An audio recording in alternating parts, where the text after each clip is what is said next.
झारखंड में विधानसभा का शीत सत्र होना है और शीत सत्र से पहले कयास लगाए जा रहे थे कि जेएमएम की बैठक होगी, कई महत्वपूर्ण मुद्दों पर निर्णय होना था। जेएमएम की समीक्षा बैठक होती तो जो मंत्री पद खाली है उस पर कब किसे शपथ दिलाई जाए, इस पर चर्चा होनी थी और लगातार चर्चा इस बात को लेकर थी। जेएमएम के प्रवक्ता और वरिष्ठ नेताओं की तरफ से भी कहा गया था कि बिहार चुनाव में भागीदारी नहीं दी गई है, मौका नहीं दिया गया है, तो उस पर मजबूरन अब पार्टी फैसला लेने को विवश है। कयास लगाए जा रहे थे कि आरजेडी को बाहर का रास्ता दिखाया जाएगा और आरजेडी कोटे से जो मंत्री हैं संजय यादव, उन्हें बाहर किया जाएगा। लेकिन अब सवाल ये उठ रहे हैं कि अब यह बैठक कब होगी, क्या अब विधानसभा सत्र के बाद होना है, क्योंकि सीएम हेमंत सोरेन निजी कार्य से फिलहाल दिल्ली में है।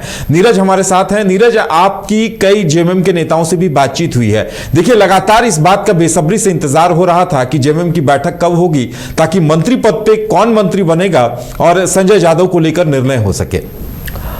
बिल्कुल, देखिए ये संजय प्रसाद यादव का जो मामला था, ये कह सकते हैं आरजेडी का जो मामला था, क्योंकि 20 तारीख से ही 20 अगर बात करें दीपावली के समय से ही ये मामला गरमाया हुआ था, जब झारखंड मुक्ति मोर्चा को बिहार चुनाव में गठबंधन में शामिल नहीं किया गया था, एक भी सीट नहीं दिया गया। तो उसके बाद जो नाराजगी थी वो कह सकते हैं मुखरता से जितने भी प्रवक्ता थे, झारखंड मुक्ति मोर्चा के नेता थे, वो रखते हुए नजर आए थे, बोलते हुए नजर आए थे और ये कहा जा रहा था कि जल्दी समीक्षा बैठक होगी और उस समीक्षा बैठक में कई महत्वपूर्ण निर्णय लिए जा सकते हैं। उसमें घाटशिला उपचुनाव में जो जीत मिली है झारखंड मुक्ति मोर्चा को, फिर से उसको लेकर जो है बातें की जाएगी कि क्या कुछ जो है उपलब्धि रही। उसके अलावा अगर बात करें तो जो बिहार चुनाव की बात करें तो उसको लेकर ये तय करना था कि बिहार के तर्ज पे अगर बात करें तो बिहार में जो झारखंड में जो चल रहा है गठबंधन, क्या बिहार में जिस तरह से जेएमएम जो है गठबंधन को अपने आप को अलग करती है, क्या उसी प्रकार से झारखंड में भी झारखंड मुक्ति मोर्चा जो है वो गठबंधन से अलग करती है? क्योंकि झारखंड मुक्ति मोर्चा कांग्रेस जेएमएम जो है वो कांग्रेस के साथ साथ अगर बात करें तो आरजेडी के साथ भी गठबंधन में है। तो जो समीक्षा बैठक होना था उसमें ये तय करना था कि जेएमएम को जो सीट नहीं मिली बिहार चुनाव में, क्या उसमें आरजेडी का दोष था या फिर, क्योंकि झारखंड मुक्ति मोर्चा कई नेता ये भी कहते रहे कि कांग्रेस बड़े भाई की भूमिका में था और मीडिएशन का काम जो है कांग्रेस को भी करना था, कांग्रेस ने भी कोई रोल अदा नहीं किया। तो क्या कांग्रेस को लेकर भी जो समीक्षा बैठक होनी है उसमें बातें की जाएगी? गठबंधन में क्या कुछ होगा? आरजेडी को बाहर किया जाएगा? क्या जो आरजेडी कोटे से मंत्री हैं संजय प्रसाद यादव, उन्हें बाहर किया जाएगा? कई तरह के जो प्रश्न थे वो अभी भी जो है घूम रहे हैं कि समीक्षा बैठक कब होगी, समीक्षा बैठक होगी तो एक बात तो स्पष्ट है कि जेएमएम आरजेडी से तो नाराज है ही, कांग्रेस से ही नाराज है। ऐसे में कई तरह की चर्चाएं भी अभी सियासी हलकों में चल रही हैं, लेकिन इंतजार सबको अब बैठक का है और ये बैठक लगातार टल रही है।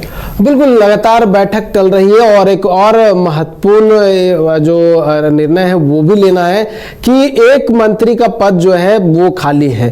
दिवंगत रामदास सोरेन के जाने के बाद जो है ये कहा जा रहा था कि उनके परिवार के किसी सदस्य को मंत्रिमंडल में शामिल किया जाएगा, लेकिन क्योंकि समय बीत गया है, काफी समय हो गए हैं, लेकिन अभी तक जो है कुछ इसको लेकर निर्णय नहीं लिया गया है कि मंत्रिमंडल में किसे शामिल किया जाएगा। क्या जो है सोमेश सोरेन वो मंत्रिमंडल में शामिल होंगे और अगर नहीं होंगे तो कौन होगा चेहरा?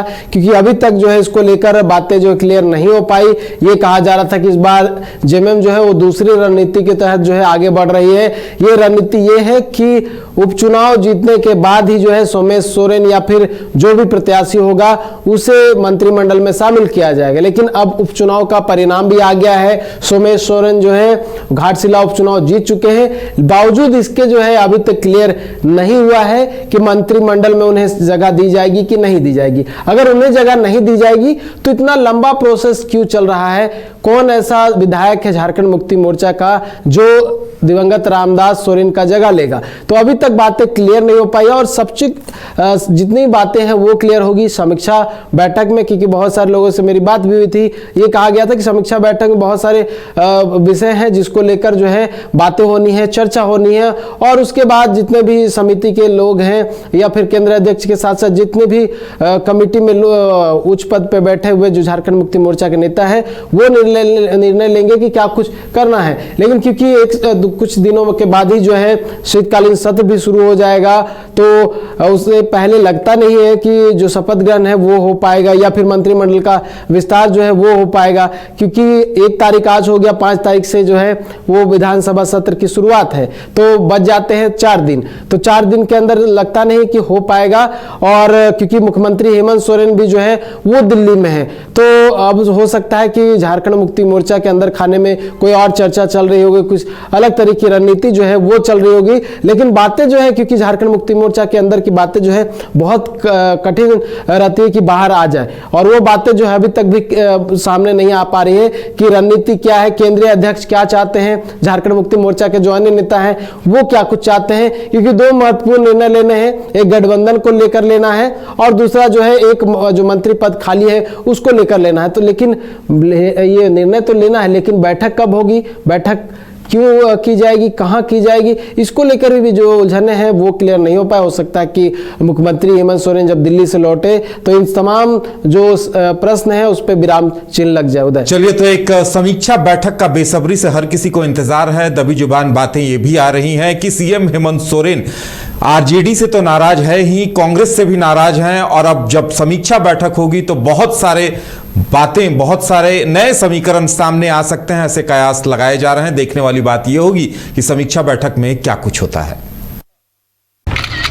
अरे कहाँ चले सुबह सुबह? अरे चिंटू इंजीनियर, घर बन रहा है ना, टीएमटी रिबार लेना है। कौन सा?